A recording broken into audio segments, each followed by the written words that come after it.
Morning guys, welcome to JSpeak. This week we cover questions. So the first question I got was about the OR100 and would you use a 212 or a 412? I think it depends on the situation, honestly.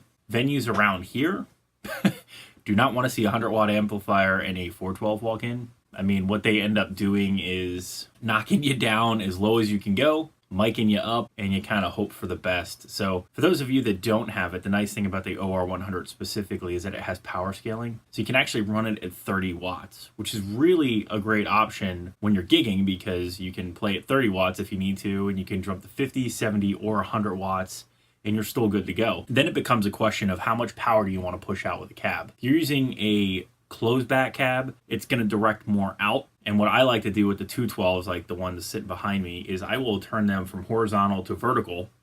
So it's a little closer to my ear so I can hear better versus hopefully you have a monitor. But if you don't have a monitor, it works really well because it brings the sound closer to your ear so you can hear yourself better, depending on the proximity to you and the cab. Now, a 412 is naturally going to sit a little higher, but I've always said that 412s are like beams of light. The sound goes straight out. I mean, some of them go like this, but most of them go like this. If you're within the beam of sound, it just blows you away. The open back 212 is shorter for orange, so when you turn it sideways, it doesn't really do a whole lot. Open back, if you're sitting closer to a wall, it's going to throw the sound out the back as well, bounce off the wall and come back to you. So it could be a really good option depending on the venues you play. Now, if you can kind of turn up and not have to worry about it, I would say 412. 412 is going to give you more low end. Although these closed cabs by Orange, they do throw out quite a bit of low end. They are big cabs. If you can afford it and it doesn't break your back, I'd get a 412. As far as sound though, I think they're going to sound good for you. And again, depending on how loud you're playing, you may or may not notice. The 412 is going to pump out more low end, like I said. It really depends what you're going to use it for. So I hope that helps, but they're both great cabs, though. Both great. Get both. That's an answer, right?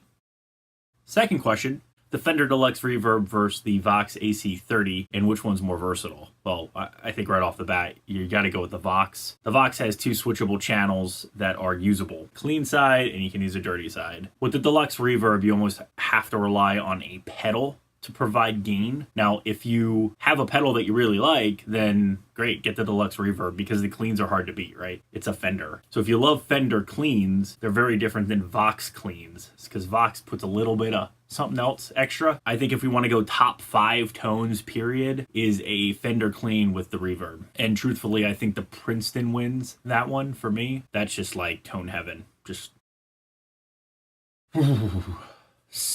tingles up the spine. That's just delicious tone right there. If you want to go for a gigging amp and you don't want to rely on pedals, the Vox AC30.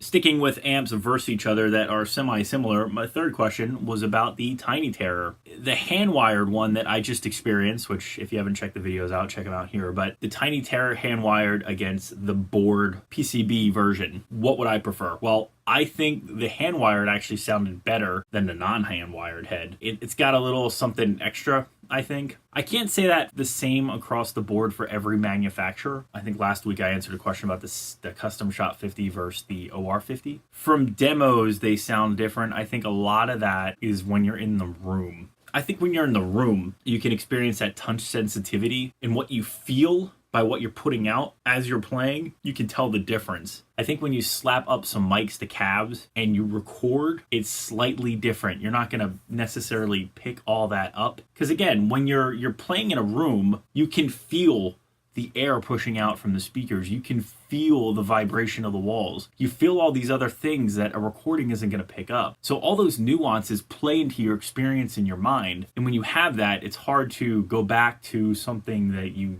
just didn't necessarily get that feeling with it. I vote hand-wired if you can get them. Now, I've compared the Vox AC30 hand-wired against the Vox AC30 non-hand-wired. I kept the hand-wired and got rid of the non-hand-wired.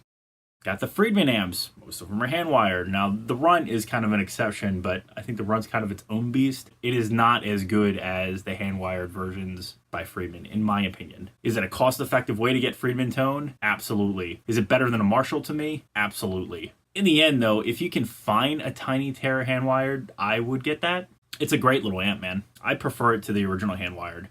Now, the other small Terror heads that Orange has put out, I really like the Jim Root. I think that's a really good head. You can see the Brett Hines back there in the Rocker 15 Terrors. I really like those too. The Dual Terror I like, but I thought it was more of the Tiny Terror, and I wasn't a huge fan of the Tiny Terror. I think some of the other Terrors are better, just my opinion. The Dark Terror sounded like a Mesa to me.